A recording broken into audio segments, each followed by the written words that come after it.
Hello, I am Om Prakash Verma और हम आज बात करने जा रहे हैं क्लास 10th का मैथ। जो चैप्टर नंबर 10 एनसीईआरटी की बुक से उस चैप्टर का नाम है ट्रीगो। ट्रीगो तो हम बात करेंगे ट्रीगो की। ट्रीगो के बहुत सारे एप्लीकेशंस है। सबसे ज़्यादा मोस्टली यूज होता है स्पेस में, कि कोई चीज़ गिर रहा है, ठीक है, तो उसका स्पीड क्या है, अर्थ पे कितने दिन में आएगा, एंगल के बारे में इसमें बात होगा। तो ट्रीगो के 6 टाइप्स होते हैं, 6 फंक्शन होते हैं। वो फंक्शन मैं बताने जा रहा हूँ आपको। Sine, cos, tan, cosec, sec and cos.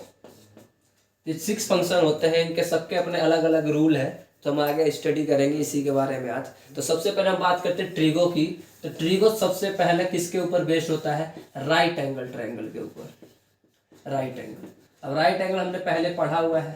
Right angle क्या होता है कि दो एंगल का सम कितना होना चाहिए? 90 डिग्री। तो क्या कहलाता है? Right angle. और ये जिसपे ट्रायंगल बन रहा है, यही से मान लो ये घर है, तो इस पे दो बिल्डिंग ऐसे पड़ा हुआ है, तो इसका बेस हुआ, तो इसको मिलते नीचे वाले को बेस। और ये क्या होता है? परपेंडिकुलर।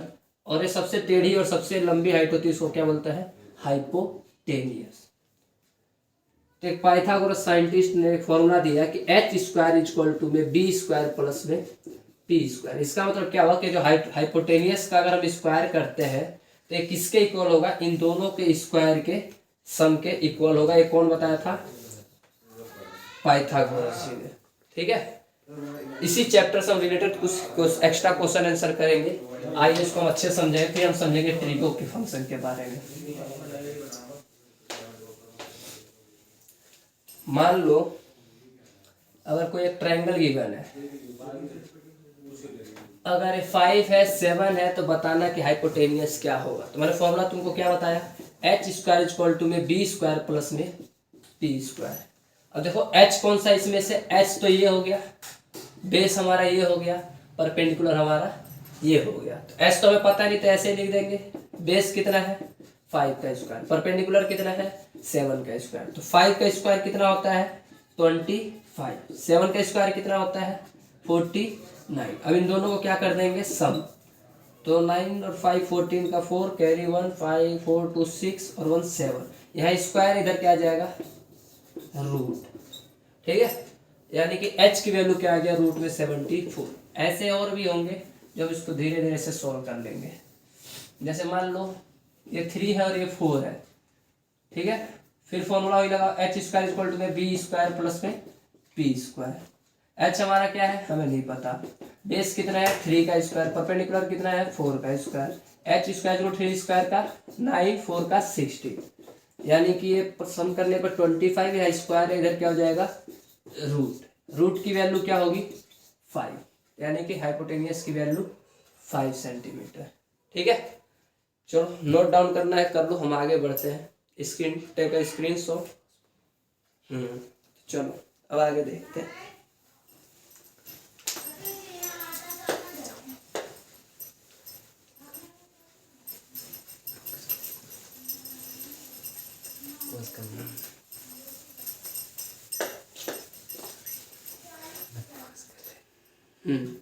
अब बात करते हैं हम ट्रीगो पे। फिर से वही हाँ जी, तो आइए हम चलते हैं नेक्स्ट टॉपिक। हम उसी टॉपिक पे दोबारा आ जाते हैं, साइन। तो मैंने 6 फंक्शन बताया था। क्या बताया था? Sine theta, cos theta, tan theta, cosec theta, sec theta and cot theta. अगर हम इसी सीक्वेंस में याद करते हैं, यही सीक्वेंस होना चाहिए, सीक्वेंस चेंज नहीं करना है, तो हमारे सारे के सारे फॉर्मूले इजी होंगे। कम से कम इस चैप्टर में नहीं तो नहीं 100 फॉर्मूले होंगे। अगर हम इस सीक्वेंस को अगर हम याद रखेंगे तो 100 का 100 फॉर्मूला ऐसे मिनट में चुटकी में हो जाएगा। देखो स्टार्ट करते हैं। तो हम सबसे पहले फॉर्मूले की बात करेंगे। फॉर्मूला बेस्ड ऑन साइड्स के ऊपर हम फॉर्मूले की बात करेंगे।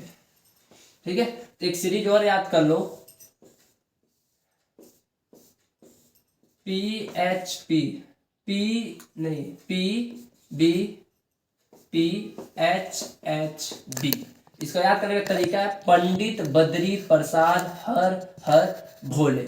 जहाँ पे P मतलब क्या होता है परपेंडिकुलर, बेस का B का मतलब होता है बेस और H का मतलब क्या होता है हाइपोटेनियस। अगर मान लो किसी ने पूछा कि साइन थीटा की वैल्यू बताओ, साइन थीटा, तो साइन किस नंबर पे है, फर्स्ट नंबर पे। फर्स्ट पे क्या है P और ये बाई, ये इसको बाई बोलेंगे P बाई H, यानी साइन थीटा का फॉर्मूला क्या होगा P बाई H। हम बात करते हैं कॉस थीटा की। किसी ने पूछा कॉस थीटा बताओ, तो कॉस थीटा कहाँ पे है, सेकेंड नंबर। सेकेंड नंबर पे क्या है B बाई H, ठीक है। किसी ने पूछा मान लो टेन थीटा, टेन थीटा, तो टेन थीटा का फॉर्मूला कहाँ पे है भाई, टेन किस नंबर पे, थर्ड नंबर पे। थर्ड पे क्या है P बाई B, ये हो गया। किसी ने पूछा कोसेक थीटा, कोसेक कितने नंबर पे, यहाँ से फोर्थ नंबर पे, और इस वाले लाइन में बोल सकते हैं फर्स्ट नंबर पे, तो क्या आ जाएगा, इस पे क्या है H, H बाई P। किसी ने पूछा सेक थीटा, सेक कहाँ पे है, यहाँ पे H बाई B। किसी ने पूछा कॉट थीटा, इसको फ्लोट कर दे, कॉट कहाँ पे, B बाई P, यहाँ पे। आया बात समझ में, ये इसका फॉर्मूला हो गया। यानी हम बोल सकते हैं कि साइन का उल्टा क्या होता है कोसेक, कोसेक का उल्टा क्या होता है साइन। ये दूसरे आपस में क्या होते हैं, एक दूसरे के अपोजिट होते हैं। टेन का अपोजिट कॉट, कॉट का अपोजिट ये, कॉस का कोसेक और इसका कोसेक, दोनों आपस में क्या होते हैं, अपोजिट होते हैं। या इसको तो या तो ऐसे याद कर लो, या एक और मेथड है उसको हम देख लेते हैं। पहले टेक अ स्क्रीनशॉट, ठीक है। अब चलो अब हम बात करते हैं नेक्स्ट याद करने का तरीका। तो मैंने अगर मान लो किसी ने पूछा साइन थीटा, तो साइन का सिंपल से याद करना है pH scale. PH scale science में पढ़ा है ना, चैप्टर सेकंड में acid base and salt, pH scale होता है, पावर ऑफ हाइड्रोजन। ऐसे याद करो, साइन मतलब पीएच स्केल। किसी ने पूछा कॉस, तो भैया कॉस को ऐसे याद करो कि ये बिहारी है, क्या है बिहारी, B बाई H। किसी ने पूछा टेन, तो टेन हो गया P बे, P बे। ये याद करने का मेथड है, हंसने वाली बात नहीं है। किसी ने पूछा कोसेक, कोसेक क्या होता है भैया, कोई पूछेगा तो HB का एक पेंसिल आता है, HB का पेंसिल। किसी ने पूछा सेक, सेक क्या होता है भैया, सेक होता है तुम्हारा HP का लैपटॉप, नहीं गलत हो गया, ये होता है HP का लैपटॉप। सेक क्या होता है, HB का पेंसिल। किसी ने पूछा कॉट, कॉट का क्या होता है BP का मरीज। तो याद करने का बेस्ट मेथड है कॉट, कॉट मतलब BP का मरीज, BP लिख दिया। टेन, टेन मतलब P वे, ऐसे याद करोगे ना, प्रैक्टिस करोगे तो अपने आप याद होगा। साइन किसी ने पूछा, साइन मतलब पीएच स्केल। किसी ने पूछा कोसेक, कोसेक का मतलब भैया HP का लैपटॉप। ये ऐसे लिख लिख के अपने आप याद होगा। ये पंडित बद्री प्रसाद, ये सब कुछ नहीं फायदा, इससे कर लो, प्रैक्टिस करो, बार बार बोलो। साइन मतलब P बाई H। सबसे ज्यादा मेन चीज है प्रैक्टिस, हम कितना कर रहे हैं, ठीक है।